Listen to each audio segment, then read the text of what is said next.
on the city tax, though, and I know that takes effect with people right now, that top rate of people of 50,000 or more. So if you're going to be adding 2% to people at $1 million, that I just did the math, right? Well, but that's going to be an increase of 51% of what they pay now.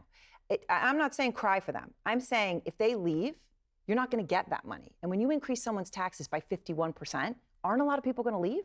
We're saying we're increasing it by 2% of what it is right now. And ultimately, I'm guided by the facts. The Fiscal Policy Institute did an analysis of the top 1% of New Yorkers and found that they leave the city at 1/4 the rate of other income categories. And when they do leave, they leave to what are called high tax states, New Jersey, California. So what it then comes down to is, why are they leaving? Is it fiscal policy or is it actually quality of life? And I've heard that time and again from wealthier New Yorkers, from all New Yorkers. So it's talk. They're going to go to Florida and all you think is talk. In 2021, when I came to the state assembly, we had the same fight to fund public schools, to raise taxes on billionaires and corporations. We were told millionaires would flee.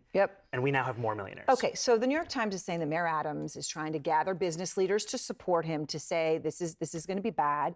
And Bill Ackman, billionaire hedge fund manager, of course you know of him, New Yorker, he said he agrees with you that the city's broken, okay, but he has a real problem with your economic policies. He said the ability for New York City to offer services for the poor and needy, let alone the average New Yorker, is entirely dependent on New York City being a business-friendly environment and a place where wealthy residents are willing to spend 183 days, the amount you need to be taxed, and assume the associated tax burden. Unfortunately, both have already started making arrangements for the exits.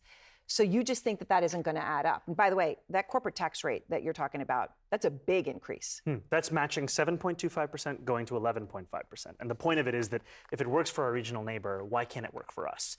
And with Bill Ackman, this is someone who put $500,000 into Andrew Cuomo's super PAC, someone to whom clearly money is not an issue. And ultimately, even for him, life would get better. Because what I'm looking to use this money for is to make the quality of life across the city better. Okay, he's not alone. There are a lot like him, whether it's Ken Griffin or CEOs of big banks.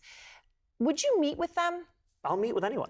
I will meet with them and I'll explain why I believe in the necessity of raising the top corporate tax rate. And I'd also tell Bill Ackman that I firmly disagree with his attempt to dismantle diversity, equity, and inclusion across the country, because it's not only against the morals of so many, it's also against the actual bottom line for so many businesses. And as a businessman, he should understand that.